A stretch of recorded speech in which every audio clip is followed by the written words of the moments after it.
the ball will move constantly forever until it makes contact with a wall or ball. But due to friction from the table and air resistance, the energy is lost in the system. Here's a graph of the effect of friction on the speed of the cue ball.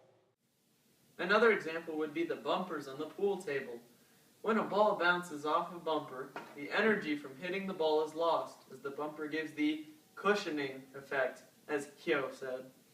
Newton's second law of motion is probably the most important to any player of billiards because the player's force determines the speed at which the ball will go.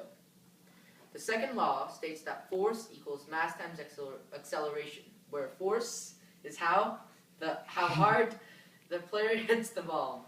Mass is the mass of both the cue ball and the pool stick.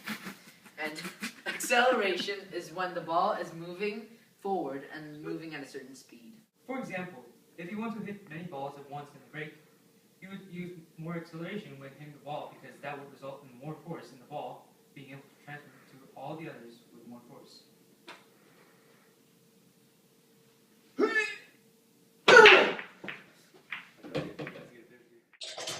You're probably bored, so here's a magic trick.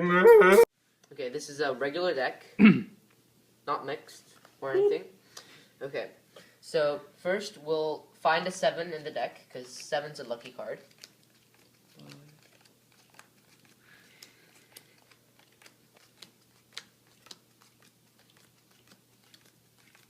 Okay, there's a 7. Yay! Now we'll turn this over and put a 7 here.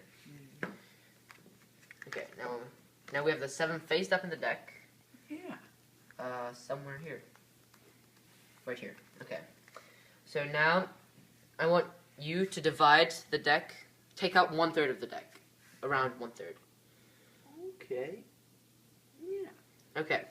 Now, with the remaining cards, take out 2/3 of those. Okay, now I'm going to mix these cards. Mix. Cut them once. Wait, that was mine. Twice. And I want you to cut the deck and show us the bottom card. Okay, now show us the bottom card. Show the camera.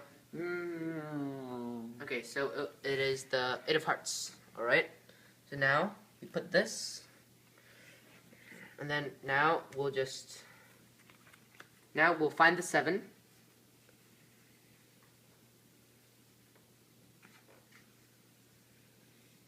Where's the 7? Okay. So the 7's here. It's hiding.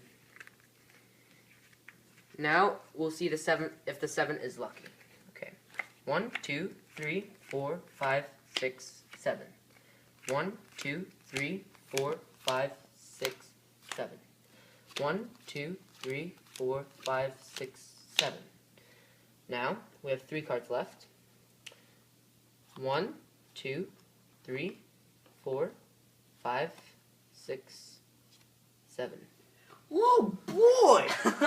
Wow! Lastly, we can see Newton's third law of motion in billiards. The law states that if an object exerts force on a second object, there's an equal and opposite reaction on both objects. For example, when the cue ball hits the 8 ball will begin to roll at the same speed because of the equal force transmitted. However, because the 8 ball was still, the cue ball will immediately slow down due to the opposite force acting on the cue ball. That's the end of the real video, but did you see the Pac-Man in the background? Oh! Newton's second law of motion is probably the most important to any player of billiards because the player's force determines the speed at which the ball will go. The second law states that force equals mass times acceleration, where force is how hard the player hits the ball. Mass is the mass of both the cue ball and the pool stick, and acceleration is when the ball is moving forward and moving at a certain speed.